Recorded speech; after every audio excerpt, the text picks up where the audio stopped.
Hello students, this is Manjeet Singh, your social studies teacher. Students, as you know, we are doing our revision of SPL Unit 1. Today is the second revision day. So without any wasting of time, let's start. First of all, please open your SB20. Students, as you know, yesterday we have revised the what is democracy, and today we are going to revise features of democracy. For the features of democracy, please open your NCERT textbook, page number 4. Students, these are the main features of democracy. There is first is major decision by elected leaders. तो first आपका जो feature है democracy का वो क्या है, major decisions by elected leaders. जो elected leaders होते हैं हमारे, उनके द्वारा ही मेजर डिसीजन लिए जाते हैं. तो इसके लिए आपको यहाँ पे एक एग्जांपल दी हुई है इन्होंने. पाकिस्तान में जो आपके जनरल परवेज़ मुशर्रफ थे, वो मिलिट्री के कूप थे, लेकिन अक्टूबर 1999 में उन्होंने क्या किया, ओवरथ्रू कर दिया था डेमोक्रेसी को, एंड उसके बाद अपने आप को डिक्लेयर कर दिया था chief executive of the country, and later ही changed his designation to the president. And उसके बाद उन्होंने अपने आप को एक प्रेसिडेंट घोषित कर दिया. एंड आफ्टर दैट इन 2002 में उन्होंने एक रेफरेंडम हेल्ड करवाया था पाकिस्तान में. उसमें उन्होंने वोटिंग करवाई थी, लेकिन उसमें ही भी उनको ही 5 ईयर का एक एक्सटेंशन मिल गया. एंड देन उसके बाद Pakistan media and human rights जो ऑर्गेनाइजेशंस थी एंड डेमोक्रेटिक एक्टिविटीज़ थी, उन्होंने बोला कि जो रेफरेंडम करवाया गया है वो एक बेस्ड है, किसके ऊपर बेस्ड है, उन्होंने बोला कि एक माल प्रैक्टिस के ऊपर और फ्रॉड है ये, इसीलिए हम इसे एक डेमोक्रेसी नहीं बोल सकते. एंड उसके बाद इन अगस्त 2002 में उन्होंने एक लीगल फ्रेमवर्क ऑर्डर पास किया, इशू किया था. एंड उसमें उन्होंने यही था कि अमेंडेड किया कॉन्स्टिट्यूशन ऑफ पाकिस्तान को. एंड इसमें जो उन्होंने एक ऑर्डर पास किया था, उस ऑर्डर में क्या था, भी जो एक प्रेसिडेंट है वो डिसमिस कर सकता है नेशनल और प्रोविजनल असेंबलीज को. तो अगर इन इसके बारे में देखा जाए तो एक डेमोक्रेटिक कंट्री में ऐसा नहीं होता. जैसे यहाँ पे हुआ है, एक जो जनरल मुशर्रफ थे, पहले तो वो इलेक्टेड नहीं थे, एंड उसके बाद जब उन्होंने एक रेफरेंडम करवाया, उसके बाद अपने आप को आगे उन्होंने एक्सटेंड किया 5 ईयर के लिए. तो इसीलिए हम इसे एक डेमोक्रेसी कंट्री नहीं बोल सकते. लेकिन डेमोक्रेसी में ऐसा नहीं होता. डेमोक्रेसी में क्या होता है, जो फाइनल डिसीजन मेकिंग पावर्स होती हैं वो rest with those elected by the people. इसलिए जो फर्स्ट आपका पॉइंट है, पाकिस्तान में जो अभी तक का हमने एक स्टोरी रीड की है, उसमें उसको हम डेमोक्रेटिक कंट्री नहीं बोल सकते. तो सेकंड क्या है, free and fair electoral competition. अब इसमें देखो, यहाँ पे इन्होंने एक एग्जांपल दी है चाइना की. अब चाइना में क्या है, वहाँ पे इलेक्शंस रेगुलरली चलती हैं, 5 ईयर के बाद हेल्ड होती हैं, वहाँ पे इलेक्शंस होती हैं. चाइना में एक नेशनल पीपल्स कांग्रेस है, जो उनकी मेन पार्लियामेंट है कंट्री की, है जो वो उसके पास पावर है, वो अपॉइंट करती है एक प्रेसिडेंट को कंट्री के. एंड इसके बेटा 3000 मेंबर्स हैं जो ऑल ओवर दी चाइना से इलेक्ट किए जाते हैं. एंड उसके बाद some members are elected by the army के द्वारा कुछ किए जाते हैं इलेक्टेड. एंड जहाँ पे जो इलेक्शंस होती हैं, अगर कोई कैंडिडेट इलेक्शन में आता है, वहाँ पे कंटेस्टिंग करता है इलेक्शन में, तो उसको अप्रूवल लेनी पड़ती है चाइनीज़ कम्युनिस्ट पार्टी से. एंड वहाँ पे वही मेंबर आगे इलेक्शन में आता है जिसको अप्रूवल मिल जाती है. एंड चाइनीज़ कम्युनिस्ट पार्टी के आगे और 8 स्मॉलर पार्टीज़ हैं, अगर वो उसे अलाउ करेंगी तभी वो इलेक्शन में आएगा. तो अगर हम डेमोक्रेटिक कंट्री की बात करें तो वहाँ पे ऐसा कुछ भी नहीं होता. वहाँ पे किसी की अप्रूवल लेने की ज़रूरत नहीं होती है. वहाँ पे फ्री एंड फेयर इलेक्शंस होती हैं, मतलब कोई भी कैंडिडेट वहाँ पे पार्टिसिपेट कर सकता है, और उसको किसी भी पॉलिटिकल पार्टी या किसी भी वहाँ पे असेंबली की परमिशन की ज़रूरत नहीं होती है. तो नेक्स्ट आगे एक और यहाँ पे इन्होंने एक एग्जांपल दी हुई है मैक्सिको की. अब मैक्सिको में क्या है, वहाँ पे भी एवरी 6 ईयर के बाद इलेक्शंस होती हैं, वहाँ का प्रेसिडेंट इलेक्ट किया जाता है. लेकिन वहाँ पे जो मेक्सिको की एक पार्टी है जिसका नाम PRI है, इंस्टीट्यूशनल रेवोल्यूशनरी पार्टी। बेटा वो काफ़ी समय से, जब से इंडिपेंडेंस मिली थी मेक्सिको, हमेशा PRI पार्टी ही आगे आती थी। तो क्यों आती थी? क्योंकि उसको बेटा वो डर्टी टैक्स ज़्यादा यूज़ करती थी। उसमें क्या था, जो तो गवर्नमेंट के एम्प्लॉयज़ थे, ऑफिसर्स थे, उनको पार्टी की मीटिंग्स अटेंड करने के लिए प्रेशराइज्ड किया जाता था।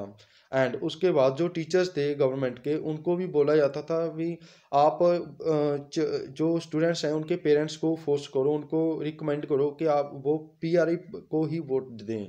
एंड जो मीडिया था वहाँ पे वो लार्जली इग्नोर कर रहा था जो जो एक्टिविटीज़ होती थी ऑपोजिशन पॉलिटिकल पार्टीज थी, जब वो क्रिटिसाइज करती थी इस PRI को तो वो उसको इग्नोर कर देते थे। तो अब और आगे एक और ट्रिक यूज़ करते थे वो, जब वोट्स होती थी, वोट्स के इंस्टेंटली मतलब लास्ट मिनट्स में क्या होता था, पोलिंग बूथ थे वो उनको चेंज कर देती थी, शिफ्ट कर देती थी one place to another place. इसलिए वहाँ पे लोगों को डिफ़िकल्टी आ जाती थी। एंड तभी PRI पार्टी आगे आती रही, और उसके बाद उन्होंने लार्जली मनी को भी यूज़ किया था कैंडिडेट्स को कंपेन करने के लिए। तो इसीलिए हम इसको डेमोक्रेटिक नहीं बोल सकते। अगर डेमोक्रेटिक इलेक्शंस होती हैं, वहाँ पे क्या होगा, फ्री एंड फेयर इलेक्टोरल होंगे, वहाँ पे फ्री होंगे इलेक्शंस, लोगों के ऊपर कोई प्रेशर नहीं होता जैसे यहाँ पे इन्होंने मेक्सिको में दिया हुआ है। ना तो लोगों के ऊपर कोई प्रेशर है होता है, और ना ही वहाँ पे कोई पॉलिटिकल पार्टी का प्रेशर होता है, लाइक जिसमें चाइना में है। तो अगला नेक्स्ट फीचर है हमारे पास, one person one vote and one value. तो इसके लिए भी देखो आगे इन्होंने एग्जांपल्स दिए हैं, लाइक साउथ अरेबिया में क्या है, अनटिल 2015 तक वहाँ पे वुमेन को वोट का राइट नहीं था। एंड उस अब एस्टोनिया में भी एज इट ही था, वहाँ पे सिटीजनशिप जो रूल्स थे वहाँ पे जो रशियन मिनॉरिटी को बिलोंग करते थे लोग, उनके लिए डिफ़िकल्टीज आ जाती थी वोट्स के राइट लेने के लिए। तो आगे फिजी है, फिजी में भी ऐसा ही था। The electoral system is such that the vote of an indigenous Fiji has more value than the Indian Fijian. Fiji में क्या था, जो तो इंडोजीनियस थे फिजी, जो जम्पल थे वहाँ के ही थे फिजी, उनको तो वोट का राइट था, लेकिन उसके बाद कम वैल्यू किसको मिलती थी, जो इंडियन फिजी थे, जो लोग कहीं किसी कंट्री से या इंडिया से वहाँ पे फिजी में शिफ्ट हुए पड़े थे, उनके लिए बेटा यहाँ पे डिफ़िकल्टीज आती थी। लेकिन जो डेमोक्रेसी होती है वहाँ पे ऐसा बिल्कुल भी नहीं होता, वहाँ पे इक्वल राइट होते हैं सभी को, वन पर्सन वन वोट और वन वैल्यू। एंड उसके बाद rule of law and respect for rights. A democratic government rules within limits set by the constitutional law and citizen rights।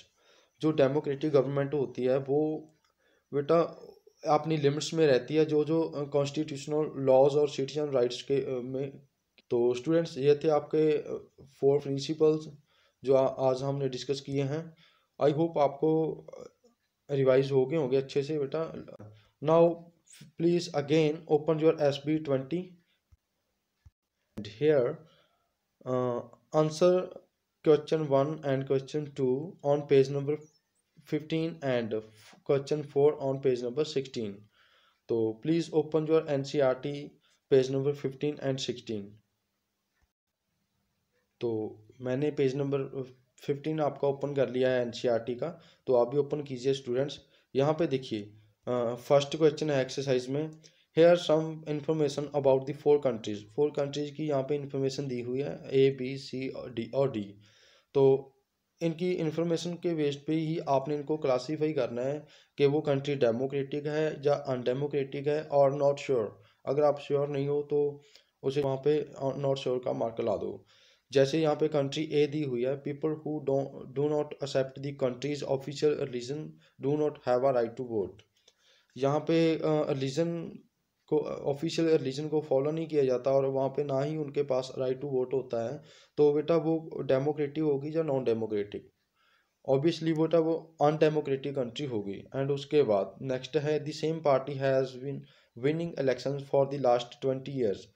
कोई पार्टी लगातार continuously lastly 20 years से वो party आगे आती रहती है इलेक्शन में, तो क्या वो डेमोक्रेटिक कंट्री में ऐसा होता है? यहाँ पे गवर्नमेंट पॉलिटिकल पार्टीज चेंज होती रहती हैं कि कोई एक पार्टी रेगुलर रूल नहीं कर पाती इतने ईयर्स के लिए। एंड इसे हम नॉट श्योर भी बोल सकते हैं। क्यों? क्योंकि जैसे पंजाब में आपके अकाली दल पार्टी थी, वहाँ उसके सुखबीर सिंह बादल, वो बेटा कंटिन्यूली 4 टाइम यहाँ पे सीएम रहे हैं हमारे पंजाब के। तो इसीलिए हम इसे डेमोक्रेटिक के लिए नॉट श्योर कर सकते हैं। क्योंकि अगर मैक्सिको की बात करें, वहाँ पे डर्टी टैक्सेस यूज करते थे वो, इसीलिए वहाँ पे एक ही पार्टी आगे आती रही। एंड अगर पंजाब की बात की जाए यहाँ पे इलेक्शन की, तो यहाँ पे अकाली दल जो पार्टी थी वो कंटिन्यूली 20 ईयर्स तक इलेक्शन में विनिंग रहती रही, इलेक्शन में आगे आती रही। तो इसीलिए हम इसके लिए नॉट श्योर हैं, क्योंकि कंट्री हो भी सकती है और नहीं भी हो सकती। एंड उसके बाद कंट्री सी है, ruling party has in last 3 elections, वो लॉस्ट है बेटा, लूज कर रही है लास्ट 3 इलेक्शन से। ऑब्वियसली हो सकता है कोई पार्टी, अगर रूलिंग पार्टी ने कोई अच्छा नहीं लोगों के लिए काम किया तो लोग उसे इलेक्ट थोड़ी करेंगे। तो इसीलिए हम इसे भी डेमोक्रेटिक कंट्री बोल सकते हैं। एंड उसके बाद आगे है country D, there is no independent election commission. तो अनडेमोक्रेटिक कंट्री में ही ऐसा होता है, जहाँ पे इंडिपेंडेंट इलेक्शन कमीशन होगा वहाँ पे फ्री एंड फेयर इलेक्शन होगी, किसी का प्रेशर नहीं चलेगा वहाँ पे उसके ऊपर, इलेक्शन कमीशन के ऊपर। तो इसीलिए हम इसे अनडेमोक्रेटिक कंट्री बोल सकते हैं।